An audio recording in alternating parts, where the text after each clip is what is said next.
Welcome to the SMC News Desk. I am Sarah Repp. The Salina police are now investigating the death of a woman whose body was found face down in a local park at about 6 a.m. on Tuesday. It was Lakewood Park, and she has not yet been identified.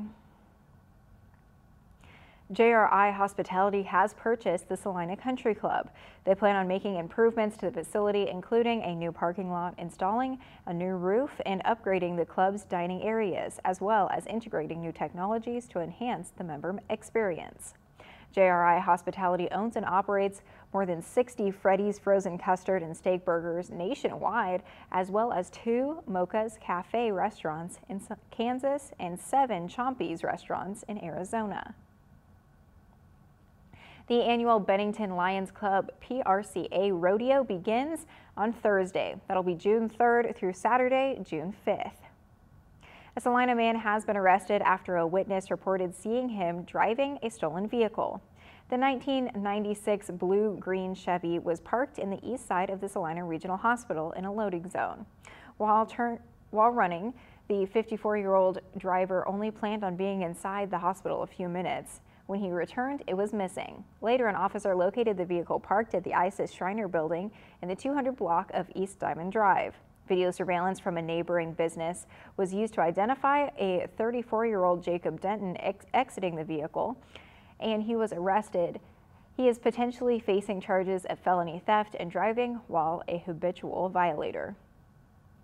On Saturday night, sometime between 10 and 11:15 p.m., a window was shattered at Bike Tech in the 600 block of South Ohio Street. Police are investigating and are not sure how the window was broken, but the glass fell into the business on several bikes, and surveillance video is under review.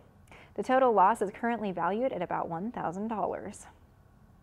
Susan Hawksworth, the Smoky Hill Museum director, announced they will be returning to pre-pandemic operating hours starting on Tuesday. That'll be June 1st, and the museum staff will continue with heightened cleaning, and all interactive elements will soon be available. Dunham Sports will be hosting a ribbon cutting on Friday at 9 a.m. in the Central Mall. The new location will bring up to 40 new full and part-time jobs to the community. The new store will offer footwear, apparel departments, as well as a large outdoor hunting, fishing, camping, and water sports area, and a broad selection of fitness equipment.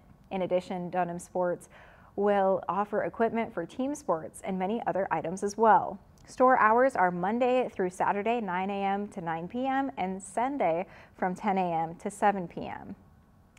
The Kansas Highway Patrol says that 3 people died, including a Central Kansas pastor and his 10-year-old daughter, in a head-on crash on Interstate 135 near Salina. The patrol says that the crash happened on Sunday afternoon about 8 miles south of Salina. Investigators say that a northbound pickup truck driven by a 24-year-old of Salina crossed the interstate median into southbound lanes and collided with another pickup truck. The driver was killed, as well as the other driver, a 39-year-old, and his 10-year-old daughter, Abigail. His 13-year-old daughter was also in the truck, and she was rushed to a hospital with serious injuries. Cake TV reports that the man driving was a pastor at a Lindsborg nursing home. Now we're going to take a look at Kansas news. A 43-year-old man was shot by the Olathe police, has been charged with aggravated assault on a law enforcement officer. The Johnson County prosecutors also charged him with possession of a weapon by a convicted felon after the shooting on May 26th outside of a fast food restaurant. Officers went to a Strips Chicken after a witness reported a man's car who seemed disoriented. Police said that when officers approached the car, they saw him and that he had a weapon and refused to drop it.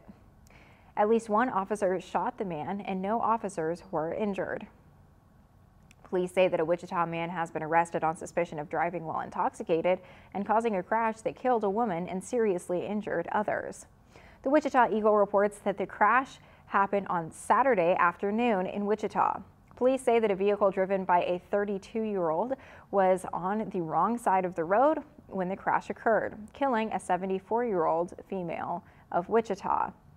Police say that the woman was among the 3 people injured in the wreck who were taken to hospitals. She later died of her injuries. Police say that The man was later booked into the Sedgwick County Jail on suspicion of driving under the influence of alcohol or drugs and several other counts. Wichita police have also arrested a 33-year-old man after a crash that killed a woman on Memorial Day. Police say that the man was booked into jail on possible charges of driving under the influence, aggravated battery, and no proof of insurance. He was being held without bond. Police say that this man was speeding on Monday afternoon when his car hit a vehicle driven by an 80-year-old female of Wichita. She was pinned in the vehicle and died at the scene. The man was treated for minor injuries before he was arrested. Advocates for Kansas renters are troubled by the end of the state's ban on the evictions and foreclosures on home mortgages for people who are struggling financially because of the coronavirus pandemic. On Friday, top Republican lawmakers rescinded the executive order from Democratic Governor Laura Kelly imposing the ban. Republicans have long argued that the state prevents landlords from getting paid, but advocates say that ending the state's ban is troubling because a nationwide ban through June from the Centers for Disease Control and Prevention could be nullified by a lawsuit. An outside agency will review cases handled by 2 employees who were fired from the Wyandotte County District Attorney's Office earlier this month.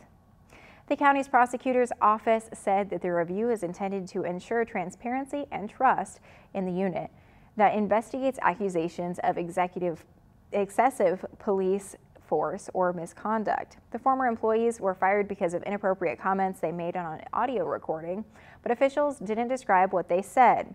The prosecutor's office said that the officials had reviewed cases and determined that the former employees didn't handle cases involving persons or groups that were targets of their offensive remarks. A suspect in a double homicide and another inmate who escaped from jail in Kansas earlier this week were both captured in Oklahoma. The Cherokee County Sheriff's Office says that the 2 men were arrested in Ottawa County, Oklahoma. They escaped from the county jail last week, prompting a massive search. Authorities did not provide details of how they were captured, but one was charged with capital murder in the shooting and deaths of 2 men in southeast Kansas in June of 2020. The other was being held on drug charges. And now we're going to take a look at our 3-day weather forecast. Tonight there's a 20% chance of showers and thunderstorms before 8 p.m. It'll be patchy fog after 1 a.m., otherwise mostly cloudy with a low around 54 degrees. East to southeast wind of 5 miles per hour, becoming calm in the evening. On Wednesday, there's going to be a slight chance of showers between 1 a.m. and 4 p.m. Patchy fog before 10 a.m., otherwise partly sunny with a high near 77 degrees. It'll be light and variable wind becoming west to northwest around 5 miles per hour, and the chance of precipitation is at 20%. Wednesday night, mostly clear with a low around 55 degrees. East to southeast wind at 5 miles per hour, becoming south to southwest after midnight.